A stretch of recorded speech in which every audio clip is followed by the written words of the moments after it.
ಕಾಂಗ್ರೆಸ್ ಸಮಿತಿ ಅಧ್ಯಕ್ಷ ಸನ್ಮಾನ್ಯ ಮಲ್ಲಿಕಾರ್ಜುನ ಖರ್ಗೆ ಸಾಹೇಬರು, ನಮ್ಮ ಜನಪ್ರಿಯ ಮುಖ್ಯಮಂತ್ರಿಗಳಾಗಿರುವಂಥ ಸನ್ಮಾನ್ಯ ಸಿದ್ದರಾಮಯ್ಯ ಅವರು, ಮುಖ್ಯಮಂತ್ರಿಗಳಾಗಿರುವಂಥ ಡಿ.ಕೆ. ಶಿವಕುಮಾರ್ ಅವರು ಮತ್ತು ಆರೋಗ್ಯ ಇಲಾಖೆ ಸಚಿವರಾಗಿರುವ ದಿನೇಶ್ ಗುಂಡೂರಾವ್ ಮತ್ತು ಈ ಒಂದು ಭಾಗದ ಎಲ್ಲ ಸಚಿವರು ಇವತ್ತು ನಾವು ಯಾದಗಿರಿ ಒಂದು ಆಡಳಿತ ಇಲಾಖೆ ಹಾಗೂ ನಮ್ಮ ಆರೋಗ್ಯ ಇಲಾಖೆ, ಕರ್ನಾಟಕ ಸರ್ಕಾರ ಹಾಗೂ ಕಲ್ಯಾಣ ಕರ್ನಾಟಕ ಅಭಿವೃದ್ಧಿ ಮಂಡಳಿ ವತಿಯಿಂದ ಆರೋಗ್ಯ ಆವಿಷ್ಕಾರ ಅಂತ ಒಂದು ವಿನೂತನವಾದ ಒಂದು ಕಾರ್ಯಕ್ರಮ ಮೊನ್ನೆ ಸುಮಾರು ಸೆಪ್ಟೆಂಬರ್ 17ನೇ ತಾರೀಕು ನಡೆದಿರುವಂತಹ ಒಂದು ಕ್ಯಾಬಿನೆಟ್ ಮೀಟಿಂಗ್ ಕಲಬುರಗಿಯಲ್ಲಿ ಕಲ್ಯಾಣ ಕರ್ನಾಟಕ ಭಾಗದ ಆಡಳಿತಕ್ಕಾಗಿ ಸುಮಾರು 873 ಕೋಟಿ ಅನುದಾನವನ್ನು ಒದಗಿಸಿದೆ. ಅದರಲ್ಲಿ ಅರ್ಧ ಅನುದಾನ ನಮ್ಮ ಕಲ್ಯಾಣ ಕರ್ನಾಟಕ ಅಭಿವೃದ್ಧಿ ಮಂಡಳಿ ವತಿಯಿಂದ.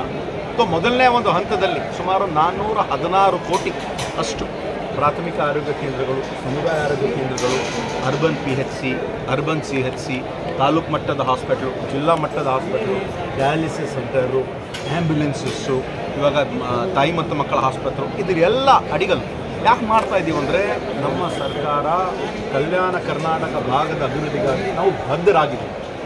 ಚುನಾವಣೆಗಿಂತ ಪೂರ್ವಕವಾಗಿ ನಾವೇನು ಹೇಳಿದ್ವಿ, 5,000 ಕೋಟಿ ಕೊಡ್ತೀವಂತ. ಮೊದಲು ಬಾರಿಗೆ 5,000 ಕೋಟಿ ಕೊಟ್ಟಿದ್ದು ಯಾರು? ಕಾಂಗ್ರೆಸ್ ಸರ್ಕಾರ, ನಮ್ಮ ಸಿದ್ದರಾಮಯ್ಯ ಅವರ ಒಂದು ಸರ್ಕಾರ. ಮೊದಲು ಈ ಒಂದು ಆರ್ಟಿಕಲ್ 371J ತಿದ್ದುಪಡಿ ಆಗಿದ್ದನ್ನು UPA ಸರ್ಕಾರ ವತಿಯಿಂದ ಆಗಿದೆ. ಇವಾಗ ಕಳೆದ ಒಂದು 24 ತಿಂಗಳಲ್ಲಿ 13,000 ಕೋಟಿ ಇವತ್ತು ನಾವು ಕಲ್ಯಾಣ ಕರ್ನಾಟಕ ಅಭಿವೃದ್ಧಿ ಮಂಡಳಿ ವತಿಯಿಂದ ಅನೇಕ ಕಾರ್ಯಕ್ರಮಗಳು, ಅಕ್ಷರ ಆವಿಷ್ಕಾರ, ಆರೋಗ್ಯ ಆವಿಷ್ಕಾರ, ಉದ್ಯೋಗ ಆವಿಷ್ಕಾರ, ಈ ವರ್ಷ ಅರಣ್ಯ ಆವಿಷ್ಕಾರನೂ ಕೂಡ ನಾವು ಮಾಡ್ತಾ ಇದ್ದೀವಿ.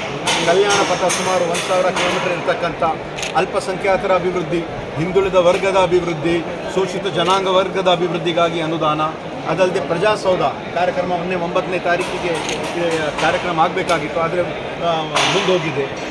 ಹಲವಾರು ಕಾರ್ಯಕ್ರಮ, ಜಲಭಾಗ್ಯ ಅಂತ ಕಾರ್ಯಕ್ರಮ ನಾವು ಮಾಡ್ತಾ ಇದ್ದೀವಿ ರೈತರಿಗೆ ಅಂತೂ, ಮತ್ತು ಮಹಿಳೆಯರಿಗೆ ವಿಶೇಷವಾಗಿ ಶೌಚಾಲಯದ ಏನು ಕೊರತೆ ಇದೆ ಅದಕ್ಕೂ ಮಾಡಬೇಕಂತ ಒಂದು ಭಾಳಷ್ಟು ಕೆಲಸ ಕಾರ್ಯಗಳು ಆಗ್ತದೆ.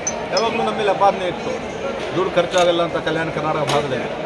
ಈ ಒಂದು 21 ತಿಂಗಳಲ್ಲಿ ಸುಮಾರು 5,158 ಕೋಟಿ ಅನುದಾನ ಖರ್ಚಾಗಿದೆ. ಈ ವರ್ಷ ಕನಿಷ್ಠ 4,500 ಕೋಟಿ ನಾವು ಖರ್ಚು ಮಾಡ್ತೀವಿ. ನಾಳೆ ಒಂದು ಐತಿಹಾಸಿಕವಾದ ಒಂದು ಕಾರ್ಯಕ್ರಮ ನಮ್ಮ ಕಲ್ಯಾಣ ಕರ್ನಾಟಕ ಅಭಿವೃದ್ಧಿ ಮಂಡಳಿ ವತಿಯಿಂದ ನಮ್ಮ ಕರ್ನಾಟಕ ಸರ್ಕಾರ ನಾವೆಲ್ಲರೂ ಸೇರಿ ಸಹಭಾಗಿತ್ವದಲ್ಲಿ ವಿವಿಧ ಕಾರ್ಯಕ್ರಮಗಳನ್ನು ಮಾಡ್ತಾ ಇದ್ದೀವಿ. ಆರೋಗ್ಯಕ್ಕೆ ಹೆಚ್ಚು ಒಂದು ಒತ್ತನ್ನು ಕೊಡ್ತಾ ಇದ್ದೀವಿ.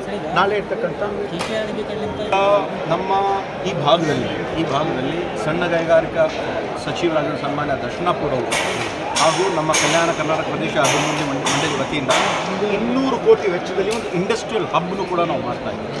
ಇಲ್ಲಿರ್ತಕ್ಕಂಥ ಯುವಕರಿಗೆ, ಜನರಿಗೆ ಅನುಕೂಲ ಆಗಬೇಕಂತ ನಾವು ಮಾಡ್ತಾ ಇದ್ದೀವಿ. ನಿನ್ನೆ ಆಗಿರುವಂಥ ಒಂದು ಘಟನೆ ಬಹಳ ಒಂದು ದೊಡ್ಡ ದುರಂತ, ಯಾವ ಕಾರಣಕ್ಕೂ ಅದು ಆಗಬಾರ್ದಿತ್ತು, ಆದರೆ ಅದು ಆಗಿದೆ. ನಮ್ಮೆಲ್ಲ ಒಂದು ನಮ್ಮ ಪಕ್ಷದ ವತಿಯಿಂದ ನಾವು ಸಂತಾಪ ಸೂಚನೆಯನ್ನು ನಾವು ಮಾಡಿದ್ದೀವಿ. ನಾಳೆ ವೇದಿಕೆ ಮೇಲೂ ಕೂಡ ನಾವು ಮಾಡ್ತೀವಿ. ಅದರಲ್ಲಿ ಮಾಜಿ ಮುಖ್ಯಮಂತ್ರಿಗಳಾಗಿರುವಂಥ ವಿಜಯ್ ರೂಪಾಣಿಯವರು ಅಗಲಿದ್ದಾರೆ.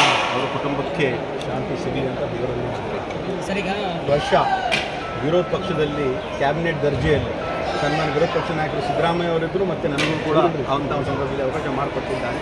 ಈಗಲೂ ನಾನು ಆಕಾಂಕ್ಷೆ ಇದ್ದೆ 2023ರಲ್ಲಿ ಖಂಡಿತ ಆಗ್ತಂತ ಇದೆ. ಆದರೆ ನಾನು ಯಾವಾಗಲೂ ಪಕ್ಷ ಜೊತೆ ಇದ್ದೀನಿ, ಬದ್ಧನಾಗಿದ್ದೀನಿ. ನನಗೆ ಸಂಪೂರ್ಣವಾದ ಒಂದು ವಿಶ್ವಾಸ ಇದೆ, ಈ ಬಾರಿ ಖಂಡಿತವಾಗಿ ನನಗೆ ಒಂದು ಅವಕಾಶ ಮಾಡಿಕೊಡ್ತಾರೆ. ಯಾವ ರೀತಿಯಿಂದ ಕಲ್ಯಾಣ ಕರ್ನಾಟಕ ಅಭಿವೃದ್ಧಿ ಮಂಡಳಿಯಲ್ಲಿ ಹೆಚ್ಚಿನ ರೀತಿಯಿಂದ ನಾವು ಕೆಲಸವನ್ನು ತಗೊಂಡು ಅನುದಾನ ಒಂದು ಹಂಚಿಕೆಯೆಲ್ಲ ಮಾಡಿ ನಾವು ಮಾಡ್ತಾ ಇದ್ದೀವಿ. ಮುಂದೆ ಬರ್ತಕ್ಕಂಥ ದಿನಗಳಲ್ಲಿ ಸಂಪೂರ್ಣ ವಿಶ್ವಾಸ ಇದೆ, ಅವನ್ನ ಮಂತ್ರಿ ಮಾಡೇ ಮಾಡ್ತಾರೆ.